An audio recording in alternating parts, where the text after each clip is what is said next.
রোজা রেখে মিথ্যা কথা বললে, রোজা রেখে গালাগাল করলে, রোজা রেখে মানুষের নামে গীবত করলে তার কি রোজা ভেঙে যায়? এই নিয়ে অনেকে প্রশ্ন করেছেন যে হুজুর, রোজা রেখে কিন্তু গালাগাল করে, রোজা রেখে মিথ্যা কথা বললে, রোজা রেখে মানুষের নামে গীবত করলে এতে কি রোজা ভঙ্গ হয়ে যায় কিনা? দেখুন, রোজা হচ্ছে একটি তাকওয়াপূর্ণ ইবাদত। তাকওয়া কি? এটি আব্দুল্লাহ ইবনে ওমর বিন আব্দুল আজিজ রহমতুল্লাহ আলাইহি বলেন, রোজা দিনে না খেয়ে থাকা, রাত জেগে তারাবি পড়া, এই আংশিক আমলের নাম রোজা নয়। রোজা হচ্ছে আল্লাহ যা আদেশ করেছেন তা বিনা প্রশ্নে মেনে নেয়া, আল্লাহ যা নিষেধ করেছেন বিনা প্রশ্নে তা বর্জন করে দেয়, এটি হচ্ছে রোজা। আর রোজা আল্লাহ কেন দিয়েছেন? আল্লাহ বলেন লাআল্লাকুম তাত্তাকুন, যেন তোমরা মুত্তাকি হতে পারো।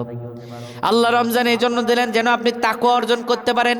তাহলে এটি তাকওয়াপূর্ণ আমল। কিন্তু আপনি রোজা রেখে যদি গালাগাল করেন, আপনার তো তাকওয়া থাকলো না। কিন্তু আপনার রোজা হয়ে যাবে, কিন্তু রোজার হক আদায় হবে না। আপনি ফজিলত থেকে বঞ্চিত হয়ে যাবেন। রোজা আপনার হয়ে যাবে, কিন্তু রোজা কোনো সমস্যা হবে না। রোজার ফজিলত থেকে আপনি বঞ্চিত হয়ে যাবেন।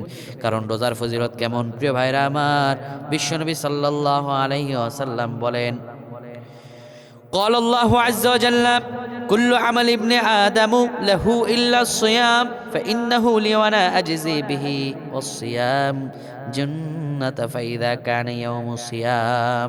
আবু হুরায়রা নবীজি বলেন, আল্লাহ তাআলা বলেন, মানব সন্তানের প্রতিটি কাজ 10 থেকে 700 গুণ পর্যন্ত বাড়িয়ে দেওয়া হয়। কিন্তু আল্লাহ তাআলা বলেন, মানব সন্তানের একটি আমল সওয়াব, যেটি হলো রোজা, এর সওয়াব আমি আল্লাহ 700 গুণ বাড়াই না। কেন বাড়াই না? এই সওয়াব আমি আল্লাহ কেমন করে দিব? ওয়ানা আজিজি বিহি, আমি আল্লাহ নিজের হাতে তাকে প্রতিদান দিব। সুবহানাল্লাহ। তাহলে রমজান কত গুরুত্বপূর্ণ ইবাদত। তাহলে এটি আমরা কেন করি প্রিয় ভাইরা আমার? এটি থেকে আমরা বিরত থাকবো। আল্লাহ আমাদের বোঝার তৌফিক দান করুন। আমিন।